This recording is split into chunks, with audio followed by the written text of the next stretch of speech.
75세 박순덕 할머니의 일상이 지옥으로 바뀐 것은 아들의 출장 후부터였다. 며느리 미영은 생활비의 보탬이 되라며 시어머니에게 리어커를 끌고 폐지를 주워오라고 강요했다. 35도 폭염 속에서도 예외는 없었다. 하루 10,000원 못 벌어오면 저녁 없다. 새벽 6시부터 저녁 7시까지 13시간 일해라. 무릎 관절염을 앓는 75세 할머니는 매일 리어커를 끌고 동네를 헤맸다. 이웃들의 안타까운 시선도 무시한 채 생존을 위해 폐지를 주어야 했다. 결국 길에서 쓰러져 119에 실려갔다. 하지만 며느리는 병원에도 늦게 나타났고 괜히 쓰러져서 라며 면박을 줬다. 그런데 예상치 못한 역풍이 시작됐다.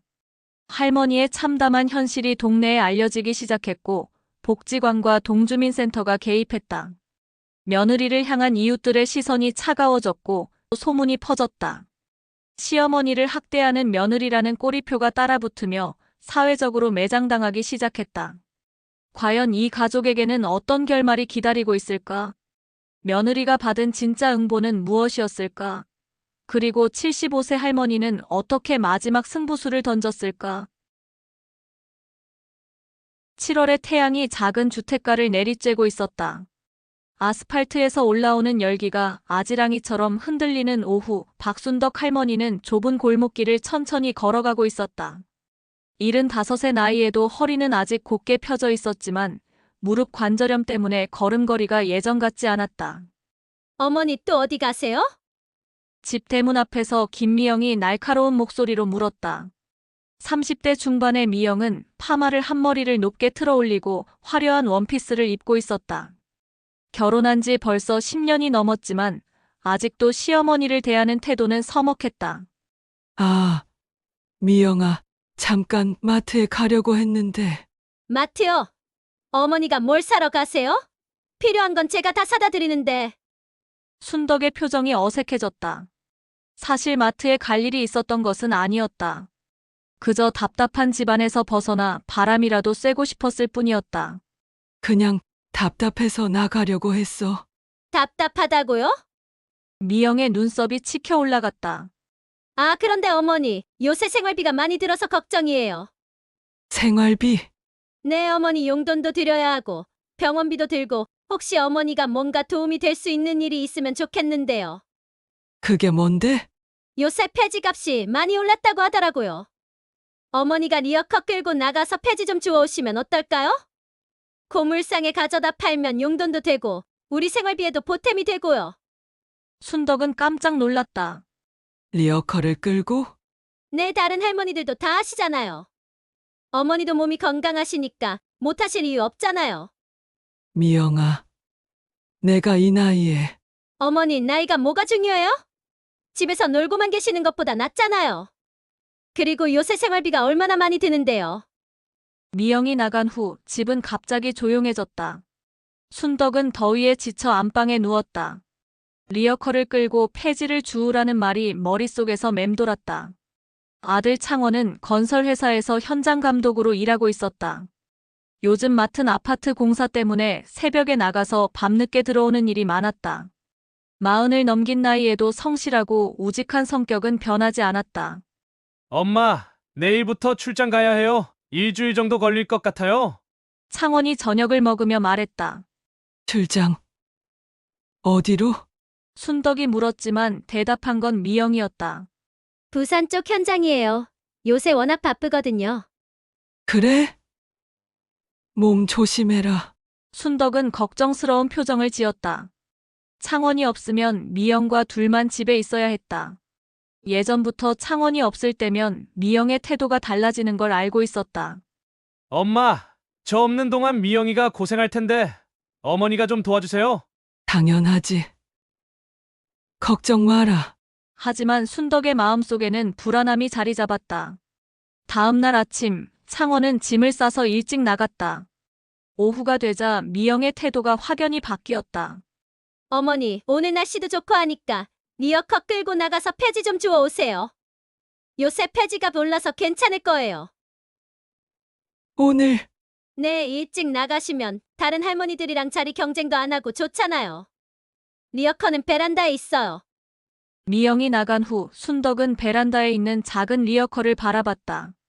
언제 사온 건지도 모르겠지만 이제 자신이 그것을 끌고 나가야 한다는 것이었다.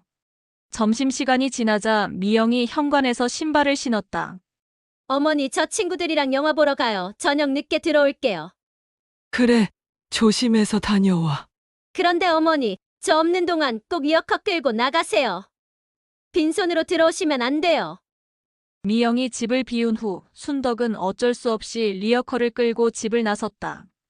작은 손수레였지만 끌고 다니니 생각보다 무거웠다. 할머니 일하세요. 첫 번째 골목에서 이웃을 만났다. 순덕은 부끄러워서 고개를 숙였다. 네, 요새 할머니들 이런 일 많이 하시긴 해요.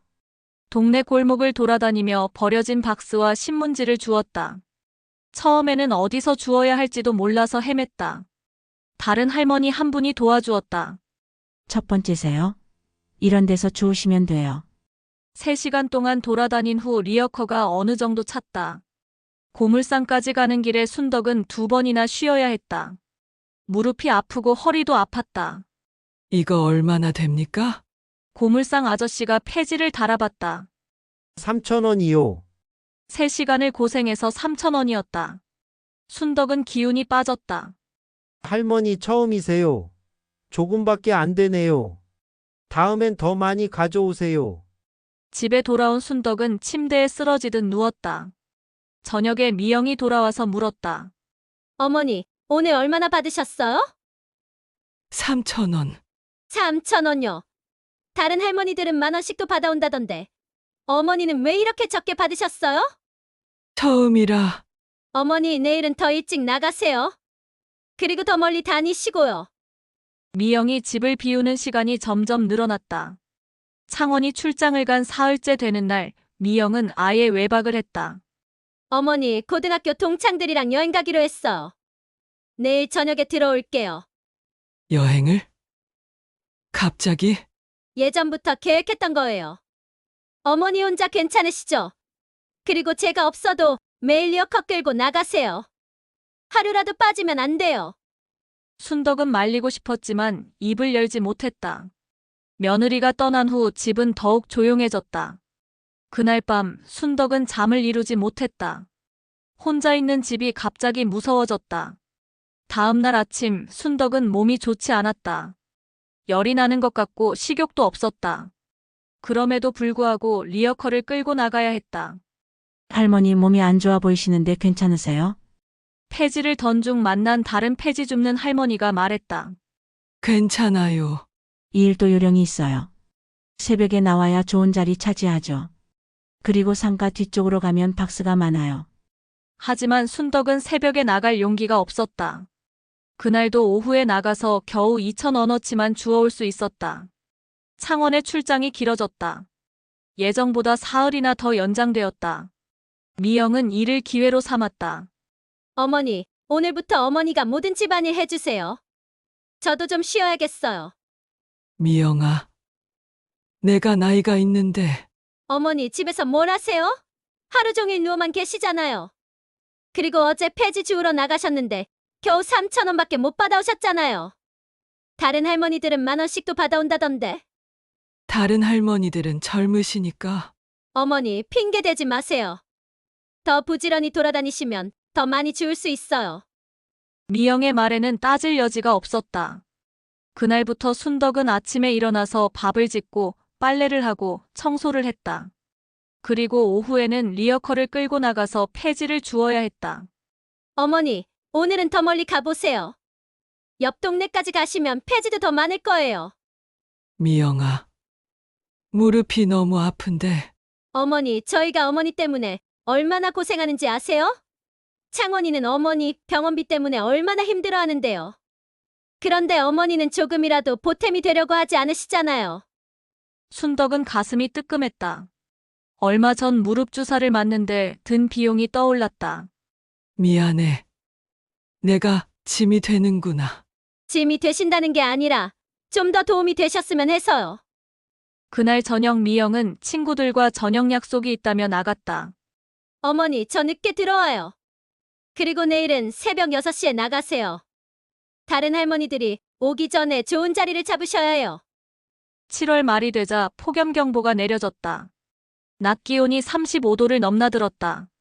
거실의 에어컨은 하루 종일 돌아갔지만 순덕의 안방에는 에어컨이 없었다. 어머니, 에어컨비가 너무 많이 나와요. 좀 절약해서 써야겠어요. 미영이 말했다. 그럼 선풍기라도 하나 더 살까? 선풍기요. 그것도 전기세 나가는데요. 어머니, 옛날 분들은 더위에 강하시잖아요. 그리고 하루 종일 밖에서 리어커 끌고 다니시면 집에 계실 시간도 별로 없잖아요. 순덕은 할 말을 잃었다. 그날 오후 미영이 또 나간다고 했다. 어머니, 저 친구들이랑 수영장 가요.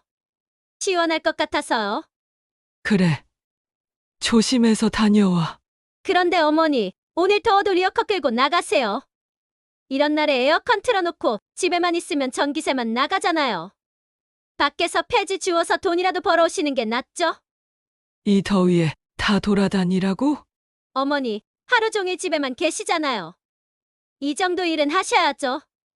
그리고 아침 일찍 나가시면 그렇게 덥지 않을 거예요. 미영이 나간 후 순덕은 어쩔 수 없이 리어커를 끌고 나갔다.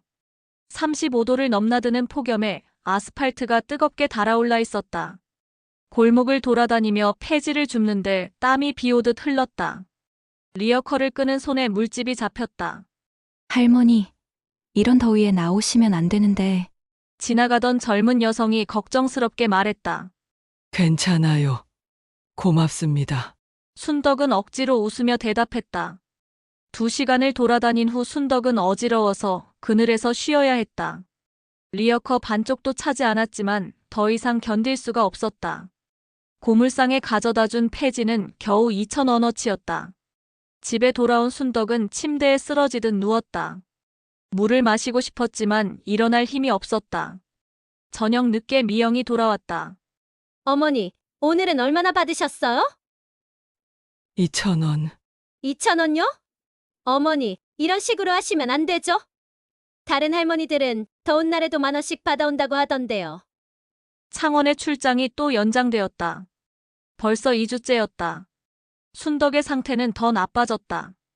제대로 먹지 못해서 체중이 빠졌고 매일 리어커 끌고 다니느라 무릎과 허리가 더 아파졌다. 그런 어느 날 미영이 갑자기 폭발했다. 어머니, 이제 정말 못 참겠어요. 무슨 일이니? 미영아? 어머니 때문에 집안 공기가 너무 답답해요. 하루 종일 끙끙대시고 리어커 끌고 나가서도 제대로 못 벌어오시고 저도 못 살겠어요. 내가 뭘 잘못했니? 잘못한 게 뭔지도 모르세요? 어제는 5,000원이라도 벌어오라고 했는데 3,000원밖에 못 가져오셨잖아요. 게다가 밤에 끙끙대는 소리 때문에 저도 잠을 못 잤어요. 순덕은 미안한 마음에 고개를 숙였다. 미안해. 앞으로 더 열심히 할게. 열심히 한다고 될 문제가 아니에요. 어머니, 오늘 아예 밖에서 지내세요. 리어커 끌고 나가서 저녁 때까지 들어오지 마세요. 저녁까지? 내 다른 할머니들은 해질 때까지 일한다던데 어머니만 일찍 들어오시면 어떡해요? 순덕은 더 이상 말하고 싶지 않았다. 그날 오후 순덕은 리어커를 끌고 집을 나왔다. 미영이 저녁에 들어올 때까지는 들어오지 말라고 했다. 종일 돌아다니며 폐지를 주었지만 무릎이 아파서 자꾸 쉬어야 했다. 저녁 무렵이 되어서야 겨우 5,000원어치를 모을 수 있었다. 리어커를 끌고 하루 종일 돌아다닌 순덕은 저녁 무렵 집으로 돌아왔다. 미영은 나가고 없었고 메모 하나가 식탁 위에 놓여 있었다. 어머니, 저 친구 집에서 자고 와요. 내일도 새벽부터 리어커 끌고 나가세요. 하루 10,000원은 벌어오셔야 해요, 미영. 순덕은 힘없이 의자에 앉았다. 하루 10,000원을 벌려면 얼마나 많은 폐지를 주어야 하는지 막막했다. 그날 밤 순덕은 창원에게 전화를 걸고 싶었지만 참았다. 아들이 일로 바쁜 것을 알고 있었고 며느리 때문에 고민을 털어놓고 싶지 않았다. 혼자 있는 시간이 늘어날수록 순덕은 점점 더 위축되어 갔다. 예전엔 활달했던 성격이 조용해지고 말수도 줄어들었다. 다음 날 아침 순덕은 새벽 5시에 일어나서 리어커를 끌고 나갔다. 미영이 만족할 만큼 많이 주워와야 했다. 새벽부터 저녁까지 12시간 동안 돌아다닌 결과 겨우 8,000원어치를 모을 수 있었다. 집에 돌아왔을 때는 거의 기절 직전이었다. 순덕이 매일 리어커를 끌고 다니는 모습을 이웃들이 눈치채기 시작했다. 순덕 씨 요새 매일 리어커 끌고 다니시네요. 아파트 같은 층에 사는 김할머니가 말했다. 아, 그냥 용돈 벌이로. 그런데 어머니 나이에 그런 일 하시기 힘드시지 않아요? 순덕은 애매하게 웃으며 대답을 피했다. 요새 며느리들이 다 그렇다더라고요. 시어머니한테 돈 벌어오라고 한다던데. 김할머니의 말에 순덕은 가슴이 답답해졌다. 우리 며느리는 좋아요. 그냥 제가 할 일이 없어서. 그래요? 그럼 다행이고요. 하지만 순덕의 표정에서 김할머니는 뭔가 다른 걸 읽었다. 며칠 후 상가에서 폐지를 줍던 순덕을 본 상인이 말했다. 할머니 매일 보니까 안쓰럽네요. 가족들이 도와주지 않나요? 괜찮아요. 이 더위에 매일 이렇게 다니시면 몸이 상할 텐데. 순덕은 그제서야 마음을 열었다. 사실 좀 힘들어요. 하지만 며느리가 생활비에 보탬이 되라고 해서 아, 그런 며느리도 있구나. 참 안 됐네요. 제가 짐이 되나 봐요. 무슨 소리예요? 시어머니가 짐이 될 게 뭐 있어요? 며느리가 너무하는 거죠. 처음으로 누군가가 자신의 편을 들어주니 순덕은 눈물이 났다. 2주 반 만에 창원이 출장에서 돌아왔다. 순덕은 아들을 보자 반가웠지만 한편으로는 걱정이 되었다. 미영이 뭐라고 할지 모르겠었다. 엄마, 다녀왔습니다. 많이 힘드셨죠? 아니야. 괜찮았어. 창원은 어머니의 얼굴을 자세히 봤다. 2주 전과 달리 많이 야위어 보였다. 엄마, 얼굴이 많이 피곤해 보이세요. 혹시 어디 아프세요? 아니야. 더워서 그런 것 같아. 그때 미영이 나타났다. 여보 왔어요? 고생 많았어요. 응. 집에서 별일 없었지? 네, 별일 없었어요. 어머니가 집안일도 많이 도와주시고 해서 편했어요. 저녁을 먹으며 창원이 말했다. 이번에 또 출장을 가야 할 것 같아요. 한 달 정도? 미영의 눈이 번쩍했다. 또 출장이요? 응. 이번엔 좀 더 길어질 것 같아. 순덕은 가슴이 철렁했다. 한 달이나 또 미영과 둘만 있어야 한다는 생각에 두려웠다. 창원이 두 번째 출장을 간 다음 날부터 미영의 태도는 더욱 노골적이 되었다. 어머니, 이번에는 한 달이나 없을 거잖아요. 규칙을 정해야겠어요. 규칙. 내 어머니가 해야 할 일들 말이에요. 미영은 종이에 적은 것을 순덕에게 보여줬다. 매일 새벽 6시에 일어나서 리어커 끌고 나가기, 하루 최소 10,000원 벌어오기, 집안일 하기, 저녁 7시 이후에 집에 들어오기. 이거 다 어머니가 해주세요. 미영아. 내가 이 나이에 이 모든 걸 다 할 수 있겠니? 어머니, 그럼 뭐 하시겠어요? 하루 종일 누워만 계실 거예요? 그런 게 아니라 그리고 어머니, 앞으로는 하루 10,000원 못 벌어오시면 저녁 안 주겠어요. 다른 할머니들은 다 벌어오는데 어머니만 못 벌어올 이유가 없잖아요. 순덕은 할 말을 잃었다. 그날부터 순덕은 새벽 6시에 일어나서 리어커를 끌고 나가야 했다. 저녁 7시까지 13시간 동안 계속 돌아다녀야 했다. 어머니, 오늘은 더 멀리 가보세요. 옆 동네뿐만 아니라 그 다음 동네까지 가세요. 미영아. 그렇게 멀리까지 가면 리어커 끌고 오기 힘든데. 어머니, 다른 할머니들은 다 그렇게 해요. 어머니만 편하게 하려고 하시면 안 되죠. 8월 중순, 폭염은 절정에 달했다. 순덕은 매일 13시간씩 리어커를 끌고 뜨거운 햇볕 아래를 돌아다녀야 했다. 체력적으로도 정신적으로도 한계에 다다랐다. 어느 날 오후 순덕은 리어커를 끌고 돌아다니다가 갑자기 어지러워서 쓰러졌다. 길 한복판에서 의식을 잃은 순덕을 발견한 행인이 119에 신고했다. 할머니, 괜찮으세요? 의식을 되찾은 순덕 옆에는 구급대원이 있었다. 물 좀. 순덕은 간신히 말했다. 할머니, 이 더위에 이런 무거운 걸 끌고 다니시면 안 되죠? 구급대원이 리어커를 보며 말했다. 할머니 나이가 어떻게 되세요? 75. 이 나이에 이런 일을 하시면 위험해요. 결국 구급차가 와서 순덕을 병원으로 데려갔다. 탈수증과 영양실조 진단이 나왔다. 환자분 보호자가 계세요? 의사가 물었다. 아들이 출장 중이에요. 그럼 며느리분이라도 연락해야겠어요. 간호사가 순덕의 전화기에서 미영의 번호를 찾아 전화를 걸었다. 여보세요? 혹시 박순덕 할머니의 며느리분이세요? 할머니가 병원에 입원하셨어요. 네. 무슨 일이세요? 폐지 주우시다가 탈수로 쓰러지셔서요. 병원으로 오실 수 있으세요? 전화 너머로 잠깐의 침묵이 흘렀다. 지금은 좀 바빠서요. 내일 아침에 갈게요. 환자분이 많이 약하신 상태라서. 네, 알겠어요. 내일 꼭 갈게요. 미영은 그렇게 말하고 전화를 끊었다. 다음 날 오후에야 미영이 병원에 나타났다. 어머니 괜찮으세요? 응, 의사 선생님이 뭐라고 하시던가요? 탈수증이래. 물을 많이 안 마셔서. 어머니가 물을 잘 안 드시니까요. 제가 맨날 물 많이 드시라고 했잖아요. 그리고 리어커 끌고 다니실 때 물도 안 가져가시고. 순덕은 변명하고 싶지 않았다. 언제 퇴원할 수 있대요? 2, 3일은 더 있어야 한다고 해. 그럼 제가 매일 올 수는 없을 것 같아요. 바쁜 일도 있고.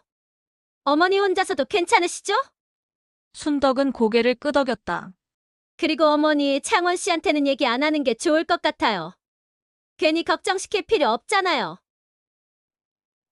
그래, 미영은 30분 정도 있다가 갔다. 순덕은 다시 혼자가 되었다. 병원에서의 며칠은 오히려 편안했다. 간병인도 친절했고 의사와 간호사들도 잘 돌봐줬다. 리어커를 끌고 돌아다니지 않아도 되고 에어컨이 나오는 시원한 곳에서 쉴 수 있었다. 하지만 마음 한편으로는 걱정이 있었다. 퇴원하면 다시 그 생활로 돌아가야 한다는 것이었다. 3일 후 순덕은 퇴원했다. 미영이 데리러 왔지만 표정이 그리 좋지 않았다. 어머니 병원비가 생각보다 많이 나왔네요. 미안해. 괜히 쓰러지셔서 앞으로는 건강관리 잘 하시고 리어커 끌 때도 조심하세요. 집에 돌아온 순덕은 안방에 누웠다. 병원에서 링거를 맞아서 컨디션은 좀 나아졌지만 마음은 여전히 무거웠다. 어머니 제가 없는 동안 집안이 이 모양이 됐네요. 청소 좀 해주세요. 태어난 당일부터 미영은 다시 예전과 같았다. 미영아, 내가 이제 퇴원했으니까 좀 쉬게 해줄 수 있니? 어머니 병원에서 충분히 쉬셨잖아요. 그리고 의사가 뭐라고 했어요? 적당히 움직이라고 했잖아요. 그래도 리어커 끄는 건 어머니 리어커 끄는 게 운동이에요. 의사도 운동하라고 했잖아요. 순덕은 할 말이 없었다. 다음 날부터 다시 예전과 같은 생활이 시작되었다. 하지만 이번에는 조금 달랐다. 병원에서 만난 간병인 아줌마가 해준 말이 떠올랐다. 할머니, 너무 참기만 하지 마세요. 가족이라고 해도 선을 넘으면 안 되는 거잖아요. 순덕은 조금씩 변하기 시작했다. 미영의 무리한 요구에 대해서는 조용히 거부 의사를 표현했다. 어머니, 오늘 리어커 끌고 나가서 폐지 많이 주워오세요. 어제는 너무 적게 가져오셨잖아요. 미영아, 내가 아직 몸이 완전히 회복이 안 됐어. 좀 기다려줄래? 어머니, 그런 말씀 하지 마세요. 이미 며칠 쉬었잖아요. 그래도 리어커 끄는 건 무리야. 순덕의 단호한 말에 미영은 놀랐다. 어머니가 갑자기 왜 이러세요? 이상한 게 아니야. 내가 아픈데 쉬겠다는 게 뭐가 이상해? 그리고 75살 할머니가 리어커 끌고 돌아다니는 게 말이 되니? 미영은 당황했다. 평소에 순덕은 무슨 말을 해도 알겠어. 미안해라고만 했는데 이렇게 자기 의견을 말한 적이 없었다. 그럼 언제 하실 거예요? 몸이 좀 나아지면 할게. 지금은 좀 쉬고 싶어. 순덕은 안방으로 들어갔다. 미영은 거실에서 멍하니 서 있었다. 그날 저녁 미영은 평소보다 조용했다. 뭔가 계산을 하고 있는 것 같았다. 창원이 한 달 만에 돌아왔다. 이번에는 순덕의 상태가 더 많이 달라져 있었다. 엄마, 많이 야위셨네요. 혹시 어디 아프셨어요? 아니야. 괜찮아. 그래도 얼굴이 많이 피곤해 보여요. 창원은 걱정스러운 표정을 지었다. 여보, 어머니가 며칠 전에 병원에 입원하셨었어요. 미영이 갑자기 말했다. 순덕은 놀란 표정을 지었다. 뭐라고? 엄마가 입원을? 네, 탈수증으로 쓰러지셔서요. 제가 혼자서 돌봤어요. 엄마, 왜 연락 안 하셨어요? 창원은 어머니를 걱정스럽게 바라봤다. 괜찮다고 해서. 그리고 너 바쁜 거 알아서. 바빠도 그런 걸 왜 안 알려주세요? 창원은 미영을 바라봤다. 왜 진작 연락 안 했어? 어머니가 괜찮다고 하셨잖아요. 그리고 여보가 일로 바쁜 거 알아서 걱정시키고 싶지 않았어요. 순덕은 복잡한 마음이었다. 미영이 왜 갑자기 병원 얘기를 했는지 이해가 안 됐다. 앞으로는 이런 일 있으면 꼭 연락해요, 알았죠? 창원은 두 사람 모두에게 말했다. 그날 밤 창원과 미영이 작은 목소리로 뭔가 대화하는 소리가 들렸다. 순덕은 잠을 이루지 못했다. 다음 날 아침 창원이 순덕에게 조심스럽게 말을 꺼냈다.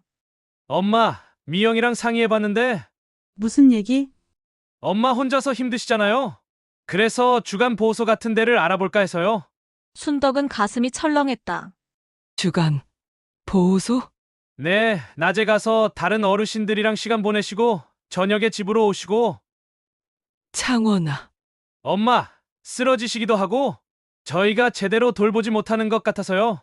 나는 집에 있고 싶어. 엄마, 집에 계셔도 낮에는 혼자시잖아요. 차라리 다른 분들이랑 함께 계시는 게 좋을 것 같은데.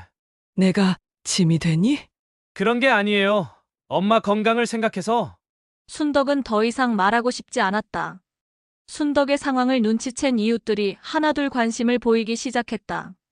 순덕 씨 요새 많이 야위셨네요. 혹시 어디 아프세요?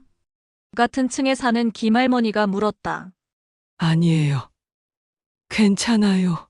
그래도 리어커 끌고 다니시는 거 보니까 너무 힘들어 보이던데요. 며느리가 잘 챙겨주시죠? 순덕은 대답하기 어려웠다. 네. 하지만 순덕의 목소리에는 확신이 없었다. 며칠 후 김할머니가 다른 이웃들과 함께 순덕의 집을 방문했다. 순덕 씨 안녕하세요. 미영이 문을 열었다. 아, 안녕하세요. 순덕 씨 좀 뵐 수 있을까요? 어머니요? 지금 주무시고 계신데. 그래도 잠깐만요. 얼굴 좀 보고 싶어서요. 미영은 어쩔 수 없이 이웃들을 들여보냈다. 순덕을 본 이웃들은 놀랐다. 몇 주 사이에 많이 야위어 있었다. 순덕 씨 많이 편찮아 보이시네요. 아니에요. 괜찮아요. 리어커 끄는 일은 좀 줄이세요. 너무 무리하시는 것 같아요. 순덕은 미영을 힐끗 쳐다봤다. 하지만 이웃들은 뭔가 이상함을 느꼈다. 이웃들 사이에서 순덕의 이야기가 조금씩 퍼지기 시작했다. 박씨 집 할머니 매일 리어커 끌고 다니시던데. 그러게 75살에 그런 일 하시는 거 보니까 안쓰럽더라. 며느리가 시키는 건 아닐까? 요새 며느리들이 다 그렇잖아. 시어머니한테 돈 벌어오라고 한다던데. 소문은 점점 커졌다. 미영도 이런 시선들을 느끼기 시작했다. 마트에서 장을 볼 때도 아파트 엘리베이터에서도 이웃들의 시선이 따가웠다. 저 사람이 시어머니한테 리어커 끌고 폐지 주우라고 시킨다던데. 아, 정말? 그럼 신고해야 하는 거 아니야? 미영은 이런 소문들이 부담스러웠다. 하지만 자신이 잘못한 게 없다고 생각했다. 내가 뭘 잘못했다고. 그냥 어머니가 독립적으로 생활하시라고 한 건데. 하지만 주변의 시선은 점점 더 차가워졌다. 복지관에서 일하는 사회복지사 이선영이 순덕의 상황을 알게 되었다. 상가에서 리어커를 끌고 다니는 순덕의 모습이 너무 안쓰러웠다. 할머니 혹시 집에서 어려운 일 있으세요? 아니에요. 괜찮아요. 그래도 매일 리어커 끌고 다니시는 거 보니까 가족들이 도와주지 않나요? 순덕은 대답을 망설였다. 할머니 저희가 도울 수 있는 일이 있으면 언제든 말씀해 주세요. 선영의 따뜻한 말에 순덕은 눈물이 났다. 선생님. 네, 말씀하세요. 제가 가족한테 짐이 되고 있는 것 같아요. 왜 그렇게 생각하세요? 순덕은 조금씩 자신의 상황을 털어놓기 시작했다. 매일 리어커를 끌고 폐지를 주어야 하는 것, 하루 10,000원을 벌어와야 하는 것, 쓰러져서 병원에 실려간 일까지. 선영은 심각한 표정으로 들었다. 할머니, 그건 짐이 되는 게 아니라 가족이 할머니를 제대로 돌보지 않는 거예요. 그래도 며느리도 힘들 거예요. 힘들어도 75살 할머니가 리어커 끌고 하루 종일 돌아다니게 하는 건 잘못된 거예요. 선영은 순덕의 상황을 정식으로 접수하기로 했다. 며칠 후 동주민센터 담당자와 함께 이선영이 순덕의 집을 방문했다. 안녕하세요. 동주민센터에서 나왔습니다. 미영은 당황했다. 무슨 일이세요? 박순덕 어르신 관련해서 상담 요청이 들어와서 왔습니다. 상담 요청이요? 네. 어르신 안부 확인차 왔습니다. 어르신 좀 뵐 수 있을까요? 미영은 어쩔 수 없이 순덕을 불렀다. 어머니, 동주민센터에서 오셨대요. 순덕은 조심스럽게 나왔다. 할머니, 안녕하세요. 요새 어떻게 지내세요? 괜찮아요. 혹시 불편한 일은 없으세요? 순덕은 미영을 쳐다봤다. 없어요. 하지만 담당자는 순덕의 상태를 보고 심각성을 파악했다. 따님, 잠깐 따로 얘기 좀 할 수 있을까요? 미영은 긴장했다. 거실에서 진행된 상담에서 담당자는 미영에게 명확하게 말했다. 어르신이 매일 리어커 끌고 다니신다고 들었는데 맞나요? 내 어머니가 하고 싶어 하셔서. 75살 어르신이 리어커 끌고 하루 종일 돌아다니는 게 정상적인가요? 어머니가 용돈도 벌고 싶어 하시고. 그리고 어르신이 얼마 전에 쓰러져서 병원에 입원하셨다고 하는데요. 미영은 할 말을 잃었다. 앞으로 어르신 돌봄에 더 신경 써 주셔야겠어요. 정기적으로 확인하러 오겠습니다. 동주민센터 방문 이후 미영의 태도가 조금씩 바뀌기 시작했다. 완전히 바뀐 건 아니지만 예전보다는 조심스러워졌다. 어머니, 밥 드세요. 고마워. 그리고 오늘은 리어커 안 끌고 나가셔도 돼요. 순덕은 놀랐다. 며칠 만에 처음으로 하루 종일 집에 있을 수 있었다. 하지만 미영의 근본적인 생각은 바뀌지 않았다. 다만 남들 눈을 의식해서 조심할 뿐이었다. 빨리 주간보호소나 보내야겠어? 미영은 창원이 돌아오면 다시 주간보호소 얘기를 꺼내기로 마음먹었다. 며칠 후 창원에게 전화했다. 여보, 일 언제 끝나요? 다음 주면 이 현장 마무리돼. 어머니 일로 상의할 게 있어요. 동주민센터에서도 나왔었어요. 동주민센터에서 어머니가 제대로 관리가 안 되고 있다고 이웃들이 신고한 것 같아요. 창원은 심각해졌다. 제대로 관리가 안 된다는 게 무슨 뜻이야? 그러니까 어머니를 더 체계적으로 돌봐야 한다는 뜻이에요. 그래서 그래서 주간보호소 같은 곳을 알아보는 게 좋을 것 같아요. 창원은 한숨을 쉬었다. 일이 점점 복잡해지고 있었다. 순덕은 복지관에서 계속 상담을 받았다. 조금씩 자신의 상황을 객관적으로 보게 되었다. 할머니가 잘못한 게 아니에요. 그래도 며느리 입장에서는 며느리 입장을 이해하는 건 좋지만 할머니도 존중받을 권리가 있어요. 선영의 말에 순덕은 고개를 끄덕였다. 그리고 할머니, 아드님께는 정확한 상황을 말씀드리셨어요? 아직. 아드님이 알아야 해요. 가족 문제는 가족이 함께 해결해야 하니까요. 순덕은 창원에게 진실을 말해야겠다고 결심했다. 그날 저녁 순덕은 창원에게 전화를 걸었다. 창원아, 시간 있을 때 집에 와줄 수 있니? 네. 엄마 무슨 일이세요? 너랑 얘기할 게 있어. 알겠어요. 내일 저녁에 갈게요. 다음 날 저녁 창원이 집에 왔다. 미영도 함께 있었다. 엄마, 무슨 얘기하려고 하셨어요? 순덕은 깊게 숨을 쉬었다. 창원아, 엄마가 그동안 힘들었어. 어떡해요? 순덕은 천천히 그동안 있었던 일들을 말하기 시작했다. 매일 새벽부터 저녁까지 리어커를 끌고 폐지를 주어야 했던 일, 하루 10,000원을 벌어와야 했던 일, 더위에 쓰러져서 병원에 실려간 일들을. 창원의 표정이 점점 심각해졌다. 리어커를 끌고 폐지를 주우라고 했다고요? 미영이 끼어들었다. 여보, 그게 어머니한테 나쁜 일이 아니에요. 용돈도 되고 운동도 되고. 75살 어르신이 리어커 끌고 다니는 게 운동이야? 그게 그리고 엄마가 그 일 하다가 쓰러져서 병원에 실려간 것도 운동 때문이야? 미영은 당황했다. 그건 어머니가 무리하셨어. 무리하다니? 더위에 리어커 끌고 하루 종일 돌아다니라고 시킨 게 누구야? 창원의 목소리가 높아졌다. 여보, 제가 왜 그랬는지 들어보세요. 미영은 자신의 입장을 설명하기 시작했다. 생활비가 부족해서 어쩔 수 없었다는 것, 순덕이 집에만 있어서 답답해했다는 것. 하지만 창원은 더 이상 듣고 싶지 않았다. 그게 어르신을 대하는 태도야? 그날 밤 창원과 미영은 늦게까지 대화했다. 아니, 대화라기보다는 창원이 미영을 추궁하는 시간이었다. 정말 실망이야. 여보, 제가 어머니를 미워해서 그런 게 아니에요. 그럼 뭐야? 저도 제 생활이 있잖아요. 하루 종일 어머니랑 둘만 있으면 답답하고, 그리고 생활비도 부족하고. 그래서 엄마를 리어커 끌고 다니게 한 거야? 그런 게 아니라 어머니도 뭔가 하실 일이 있어야 한다고 생각했어. 미영은 변명을 계속했지만 창원의 분노는 가라앉지 않았다. 다음 날 아침, 창원은 어머니와 단둘이 대화했다. 엄마, 왜 진작 얘기 안 하셨어요? 너 힘들게 하고 싶지 않아서. 엄마가 힘든데 제가 모르고 있으면 어떡해요? 창원은 어머니의 손을 잡았다. 앞으로는 이런 일 없을 거예요.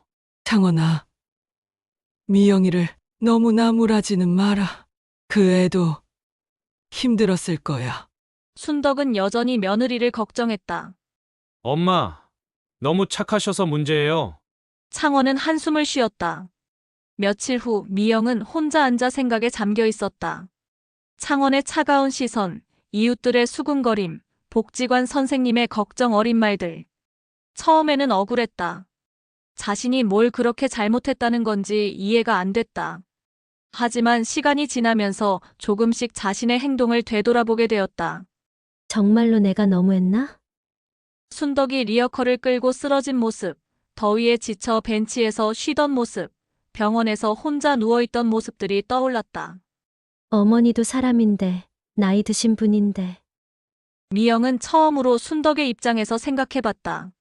그날 저녁 미영은 순덕에게 조심스럽게 다가갔다. 어머니. 응?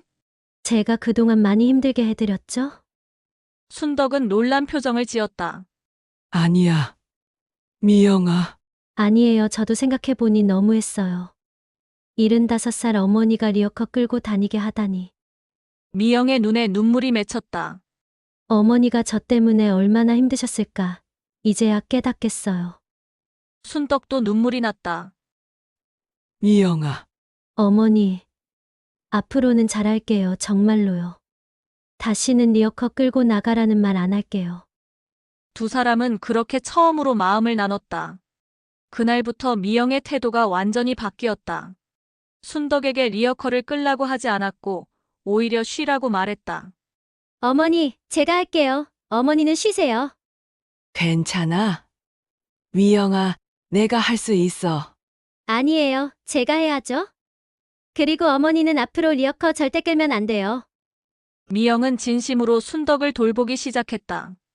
장을 보러 갈 때도 순덕에게 필요한 게 없는지 물어봤고 어머니가 좋아하는 음식을 해드리기도 했다. 어머니, 이거 드시고 싶다고 하지 않으셨어요? 맞아. 고마워. 순덕은 미영의 변화에 감동했다.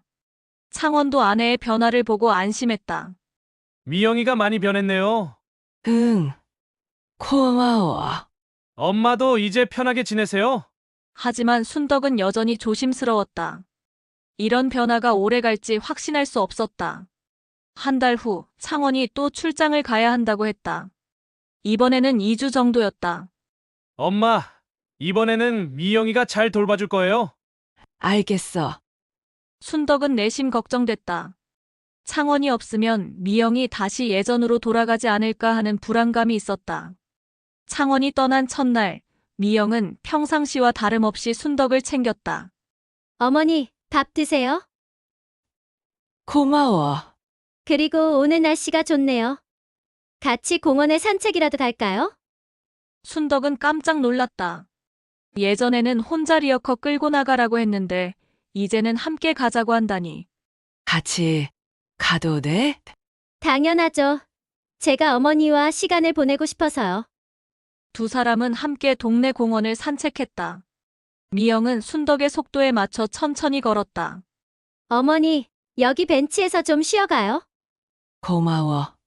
미영아. 벤치에 앉아서 미영이 말했다.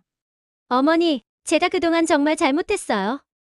이미 다 지난 일이야. 아니에요. 저는 절대 잊으면 안 돼요. 그래야 다시는 그런 실수를 하지 않으니까요. 순덕은 미영의 진심을 느낄 수 있었다. 이웃들도 순덕의 변화된 모습을 눈치챘다. 순덕 씨 많이 좋아 보이시네요. 김할머니가 말했다. 네, 고마워요. 며느리분이 잘 챙겨주시나 봐요. 요새는 리어커 끄는 모습 안 보이던데요. 네, 요새는 안 해요. 순덕의 얼굴에 웃음이 돌아왔다. 미영도 이웃들의 시선이 달라진 것을 느꼈다. 예전처럼 차가운 시선이 아니라 따뜻한 인사를 건네주기 시작했다. 어머니 많이 좋아 보이셔요. 네. 제가 더 신경 써서 돌보고 있어요. 그래요. 역시 가족이 제일 중요한 거죠. 미영은 이웃들과의 관계도 좋아지고 있음을 느꼈다. 복지관의 이선영도 순덕의 변화를 보고 기뻐했다. 할머니, 얼굴이 많이 밝아지셨네요. 네. 고마워요. 선생님 덕분이에요.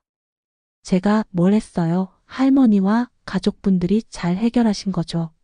하지만 미영에게는 예상치 못한 시련이 기다리고 있었다.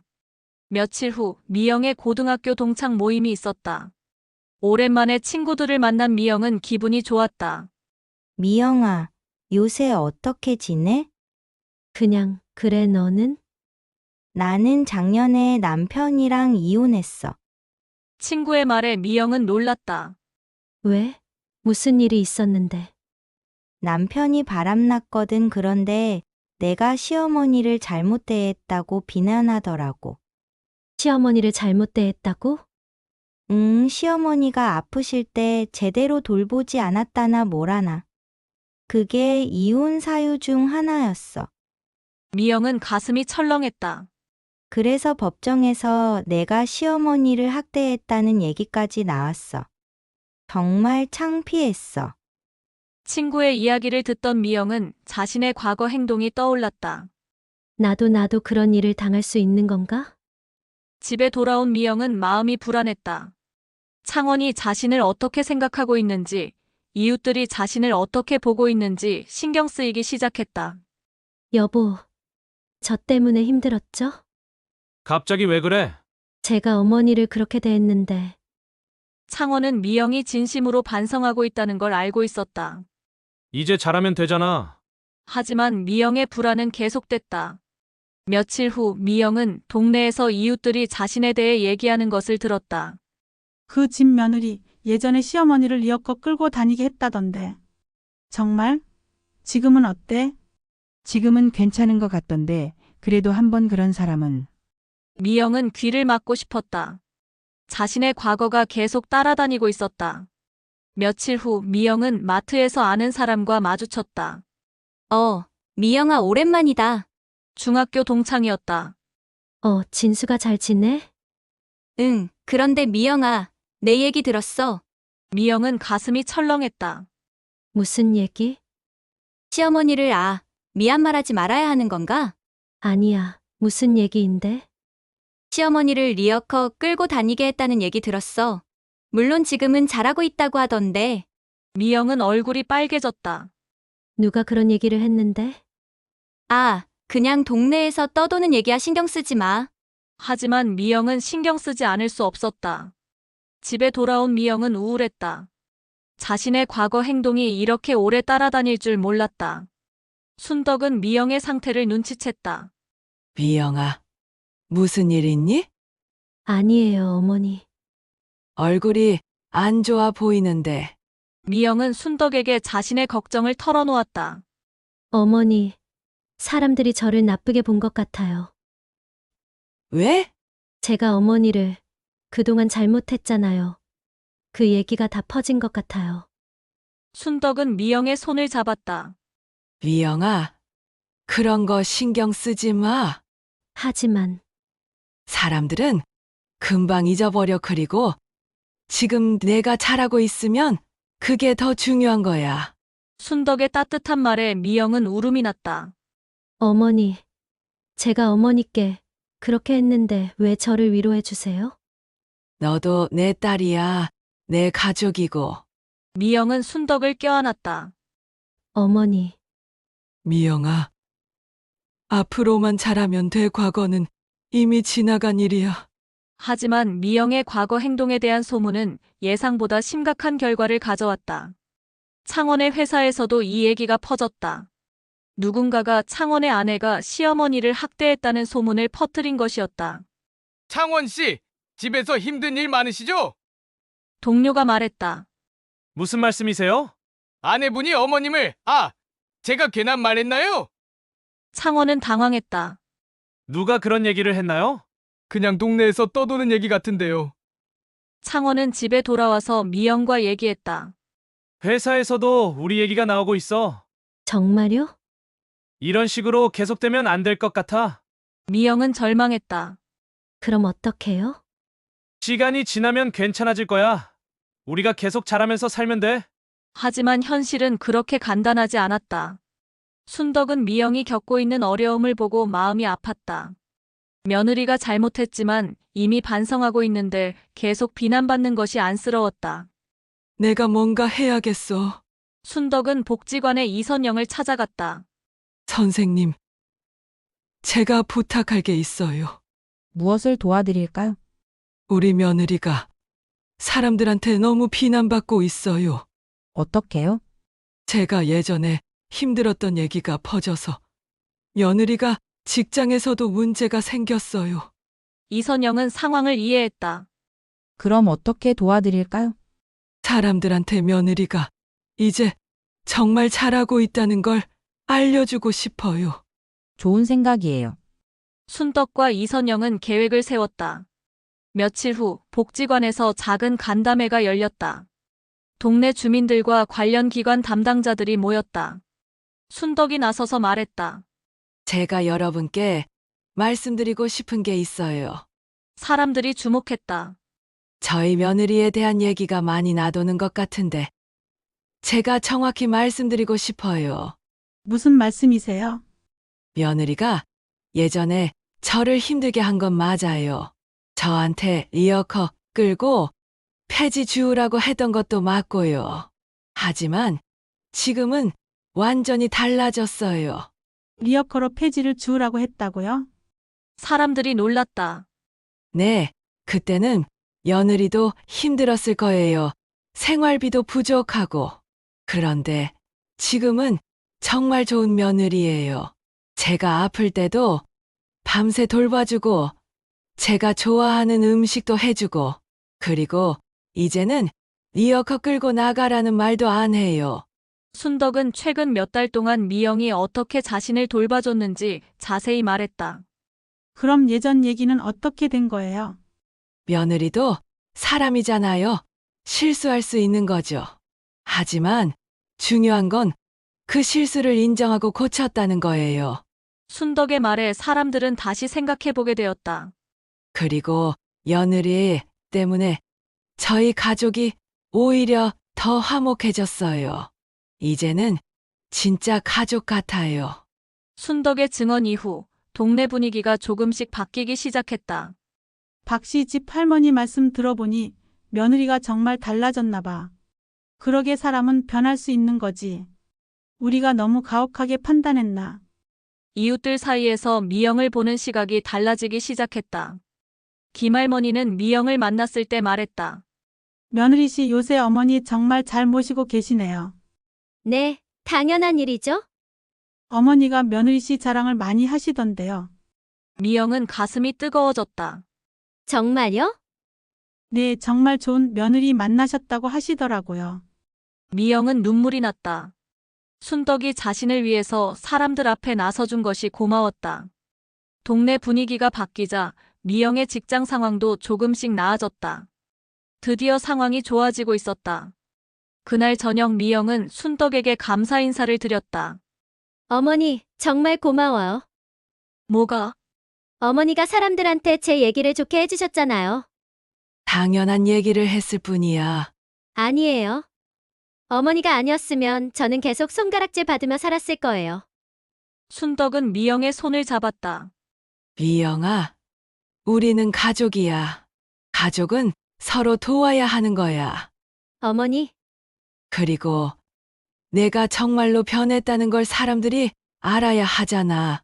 미영은 순덕을 껴안았다. 어머니, 제가 앞으로 평생 잘할게요. 알아, 미영아. 창원도 이 광경을 보며 감동했다.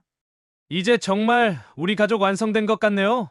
그래, 이제야 진짜 가족이 된 것 같아. 순덕이 말했다. 6개월 후 순덕의 집은 완전히 달라져 있었다. 미영은 순덕을 진심으로 모셨고 순덕도 미영을 친딸처럼 아꼈다.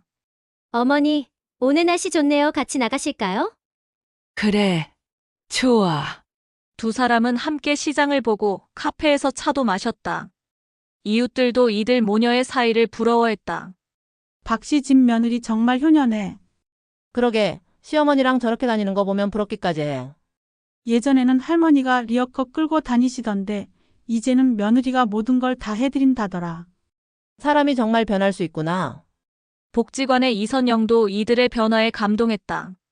할머니 정말 행복해 보이세요. 이제는 리어커 끌고 나가실 일도 없고요. 네, 미영이가 절대 그런 일 시키지 말라고 해요. 오히려 집에서 쉬라고 하죠. 순덕의 얼굴에는 진정한 평화가 깃들어 있었다.